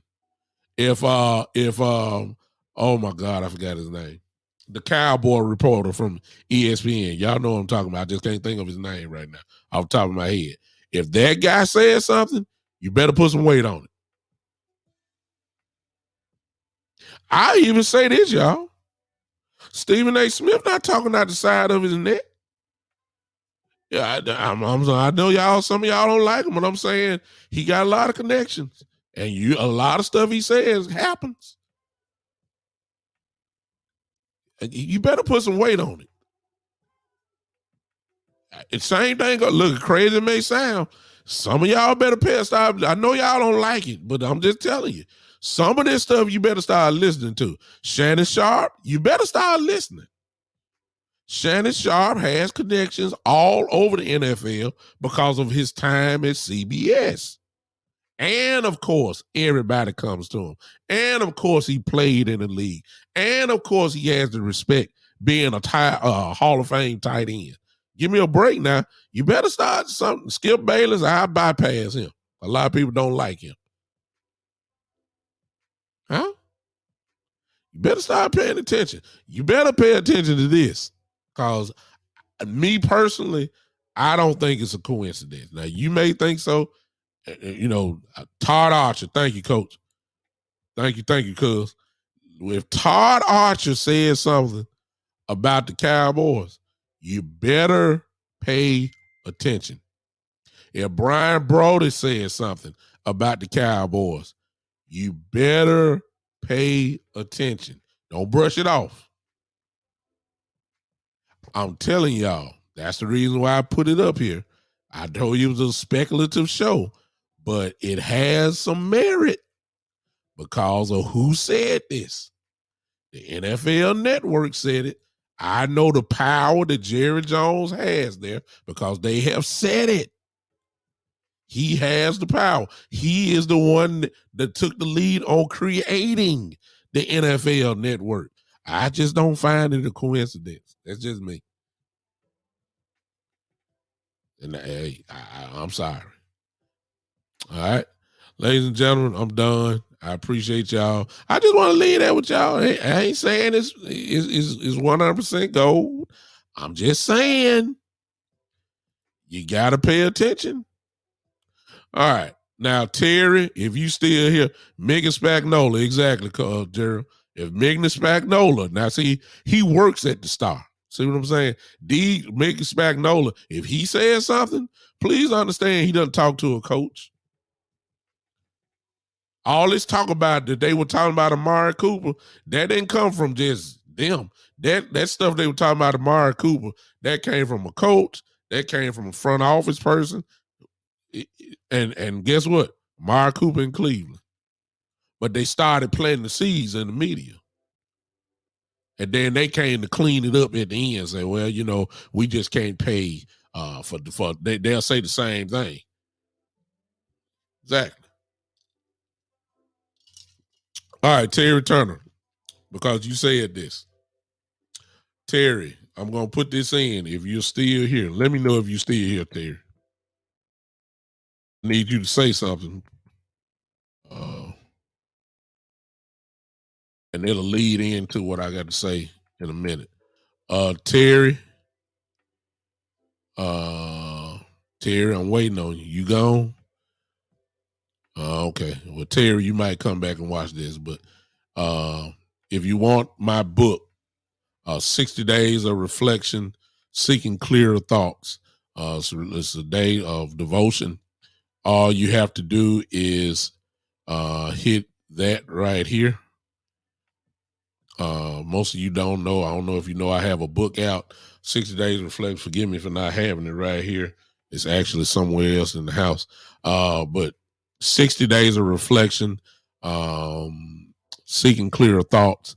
All you have to do is, I guess I need to type that in. Let me just type it in. I'm running out of time. I'll do that. Bear with me, you guys. Of reflection. I appreciate all you guys hanging with me on the day. Oh, goodness.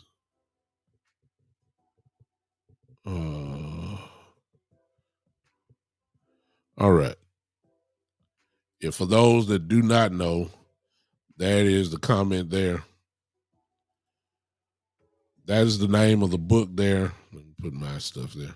There's the name of it, Seeking Clearer Thoughts, 60 Days of Reflection. That is my book.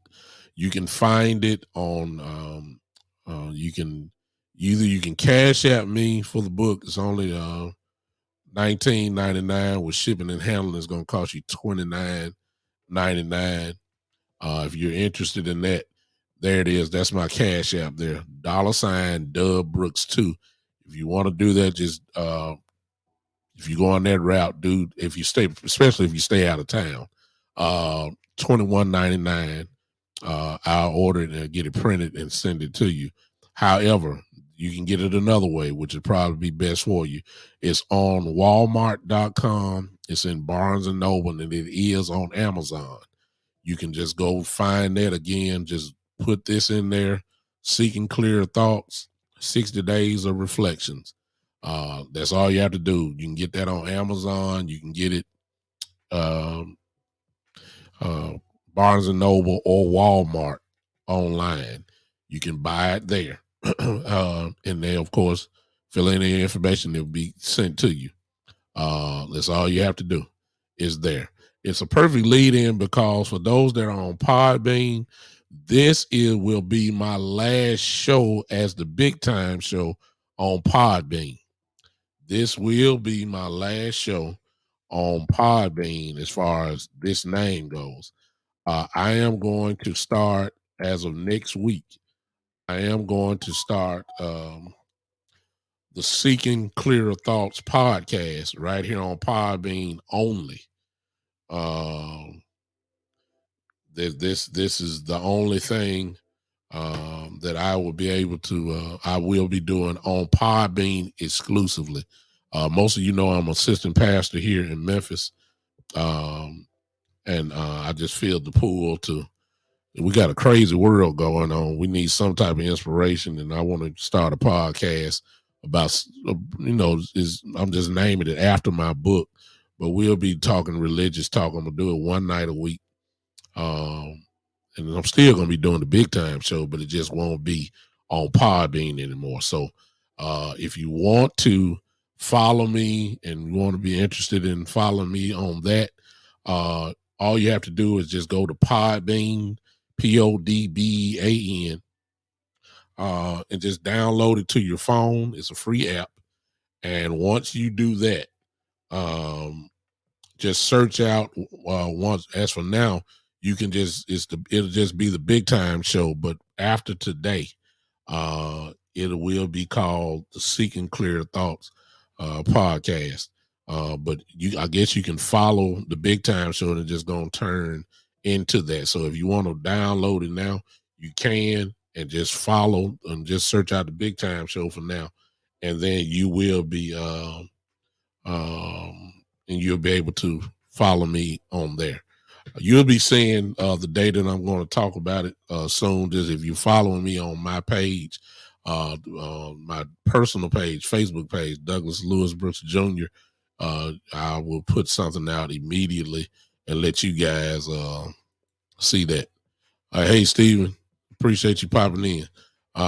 So let's get ready for that. Again, I appreciate everybody hanging with me on today. I will be with you guys Monday as we continue to talk about Dallas Cowboy stuff on Monday. I appreciate you guys hanging with me. Y'all know how we close this thing. You know how we do it. Y'all know by now. We come out of here partying. We don't just leave. We dance our way out of here. And I need everybody to get the clap emojis going right now. I need to see some clap emojis going right about now. I need to see it. Because y'all know I ain't scared now. Y'all know I'm not. Y'all know I'm not. I got plenty more now. I got plenty more in this holster. I got plenty more. I'm coming. Y'all know I'm coming. Y'all need to tell somebody. Y'all need to tell somebody to come on in. Come on, follow me, because y'all know I'm going to give it to you. The season ain't even started yet. I'm already in rare form. Y'all just wait till the season gets started. Oh, my God. I ain't holding nothing back on nobody. They better have their stuff together. That's all I've seen the hand emojis. I see you. Joe, Steven, I appreciate it. Because, see, when I see that, I already know what I got to do. I got to get on out of here now. Because I got some folks that are ready to party. I love it, y'all. We'll see you next time. We'll see you Monday at 7 p.m. This is the Big Time Show.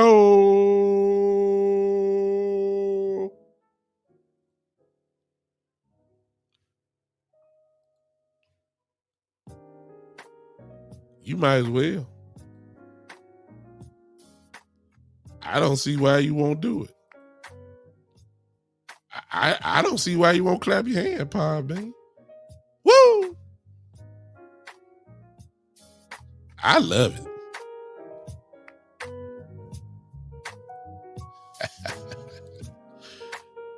Appreciate everybody from following me here on Podbean these last year and a half for the Big Time Show podcast. This is the last show for the Big Time Show podcast, but come on, follow me. Seeking Clearer Thoughts podcast. We'll begin probably next week at some point. Can't wait for it. Now, come on, let's learn and let's grow together on that podcast, all right? Appreciate y'all.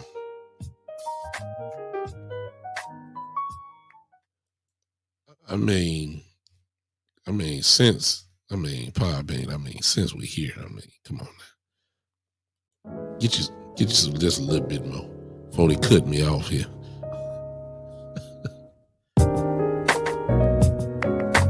Yeah.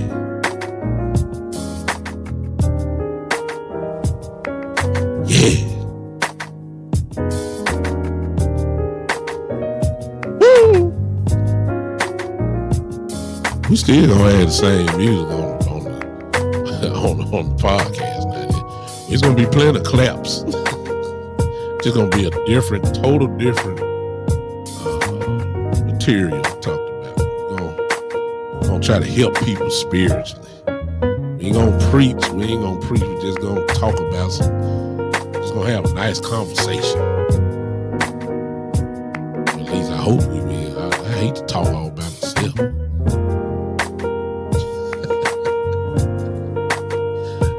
I appreciate y'all. Be looking out. The Seeking Clear Thoughts podcast is on the way. We out.